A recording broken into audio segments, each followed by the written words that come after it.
C'est l'heure de la revue de la presse et des médias israéliens ce matin sur Studio Kalita, relayé sur les ondes des radios juives parisiennes. Et ce matin, les quotidiens israéliens et leurs manchettes reviennent sur la visite du Premier ministre israélien Binyamin Netanyahou hier en Ouganda.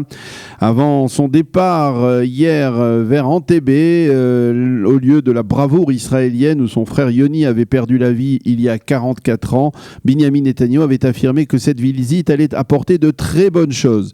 Et bien ce matin, les quotidiens israéliens nous détaillent ce que sont ces très bonnes choses. En effet, il s'avère que durant son court séjour en Ouganda, le Premier ministre a rencontré le président du Conseil souverain du Soudan, qui est de facto le chef d'État provisoire de ce grand pays arabo-musulman, Abdelrahman El-Bourhan. Et les deux hommes ont décidé d'entamer un processus de normalisation entre les deux pays, Israël et le Soudan.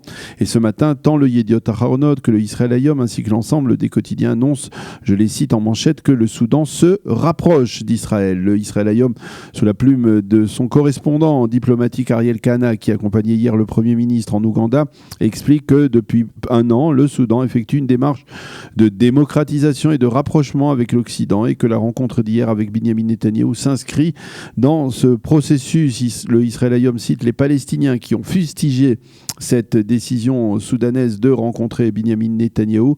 Ils affirment qu'il s'agit là d'un couteau planté dans le dos de la part du Soudan. Les analystes israéliens rappellent que c'est à Khartoum, capitale du Soudan, que les trois noms du monde arabe avaient été prononcés tout de suite après la guerre des 6 jours autour de la non-reconnaissance de l'existence de l'État d'Israël. Le Yediot Ahronoth affirme en sous-titre que Binyamin Netanyahou a rencontré hier également le président ougandais Museveni et que ce dernier a affirmé que son pays envisageait l'ouverture d'une ambassade à Jérusalem. Amnon Lord, dans le Israël Hayom, explique à quel point le rapprochement entre Israël et le Soudan est important. Il indique que cela prouve qu'en dépit des efforts entrepris par les Palestiniens pour contrer cette démarche, eh bien de plus en plus de pays arabes et arabo-musulmans aspirent à une proximité avec l'État d'Israël. Et on peut dire que l'ensemble des quotidiens israéliens expliquent pourquoi cette rencontre est importante en mentionnant le fait que donc le Soudan veut se rapprocher des États-Unis et veut se voir rayé de la liste des pays soutenant le terrorisme international. Voilà ce que l'on peut dire entre autres sur ce voyage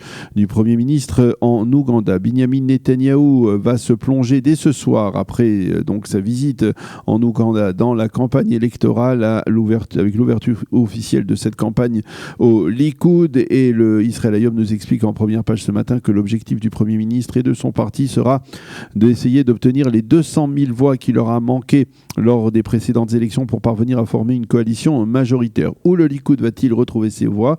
Eh bien, selon le quotidien israélien, en mobilisant des dizaines de milliers d'Israéliens de droite qui ne sont pas allés voter en septembre dernier, en allant au-devant, par exemple, de différentes communautés, comme la communauté francophone d'Israël, mais aussi la communauté éthiopienne, et également en se rendant dans le sud du pays, dans les villes de développement, et même dans le secteur arabe israélien, où l'on espère au Likoud glaner quelques voix. Au Likoud, on a l'intention de multiplier les meetings électoraux au cours des prochaines semaines en présence du Premier ministre, et ce, donc un peu sur le modèle des primaires du Likoud qui avait permis de réveiller l'électorat de droite. Le Yediot Ahronoth nous indique qu'à droite, eh bien, nous allons assister à 2 campagnes. La première contre le plan de paix de Donald Trump. Il s'agit de la droite à droite du Likoud. La première donc contre le plan de paix de Donald Trump, et c'est celle que lancent les responsables des localités juives de Judée et de Samarie afin de faire pression sur le gouvernement Netanyahou pour qu'il instaure cette souveraineté israélienne sur leur localité avant les élections. La seconde, eh bien, c'est celle de Otzma Yehudit, la force juive de Itamar Ben-Gvir, qui accuse le Likoud de vouloir diviser ni plus ni moins Jérusalem. Et à propos du plan Trump, des proches du président américain ont demandé aux Israéliens de cesser leur pression en faveur d'une souveraineté israélienne sur la Judée et la Samarie, et ils les ont mis en garde face à un risque de politisation électorale de ce plan de paix. Le Yediot indique que c'est jeudi que Jared Kushner, l'artisan du plan de paix américain, présentera ce plan aux instances de l'ONU.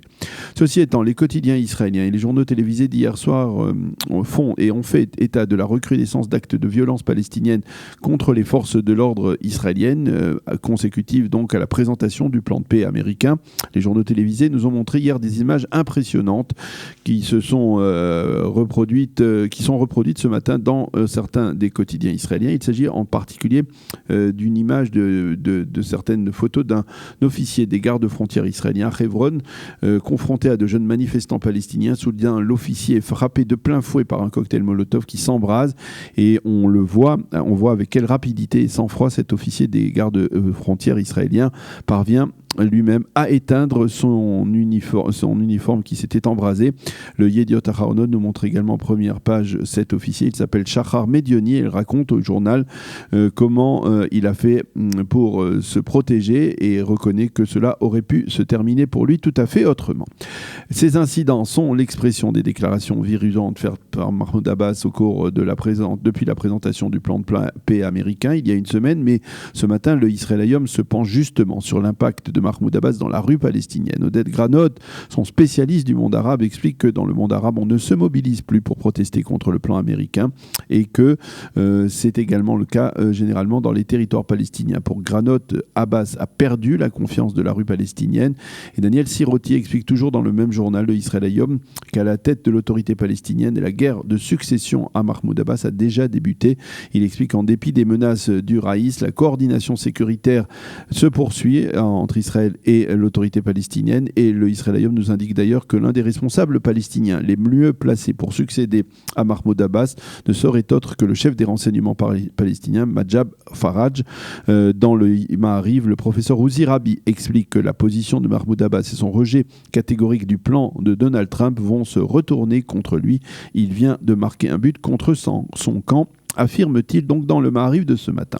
Les quotidiens israéliens reviennent également sur les excuses présentées hier par le mémorial du Yad Vashem quant au contenu de certains des films documentaires qui ont été diffusés lors de la cérémonie de commémoration du 75e anniversaire de la libération du camp d'Auschwitz.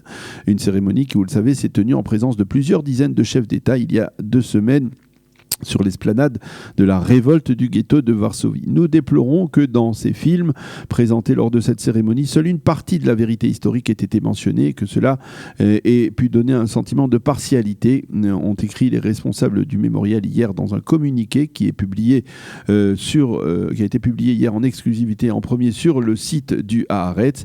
Alors de quoi parlent ces responsables du Yad Vashem ? Eh bien, de facto, ils admettent que les films vidéo ont fait abstraction du rôle joué par l'URSS dans le déclenchement de la Seconde Guerre mondiale avec le fameux pacte germano-soviétique de 1939 qui a permis aux nazis d'envahir la Pologne. Et à partir de là, le Haaretz explique que la cérémonie a été financée par Moshe Kantor, qui est président du Forum international de la Shoah, également président du Congrès juif européen et qui est très proche de Vladimir Poutine et que concrètement, dans le cadre de ces cérémonies, Israël a adopté pleinement le narratif russe au détriment de l'approche d'autres pays et même de l'approche historique d'autres pays comme la Pologne, et ce fut d'ailleurs l'une des raisons apparemment de l'absence du président polonais à cette manifestation, à ce rassemblement, et l'une des raisons également de l'absence surprise du président ukrainien Zelensky qui est venu à Jérusalem et qui n'a pas participé à la cérémonie. Et puis bien entendu tous les quotidiens israéliens et les sites d'information continuent à nous informer sur les développements de l'épidémie de coronavirus. Le site Ynet nous indique ce matin dans sa page d'ouverture que 427 personnes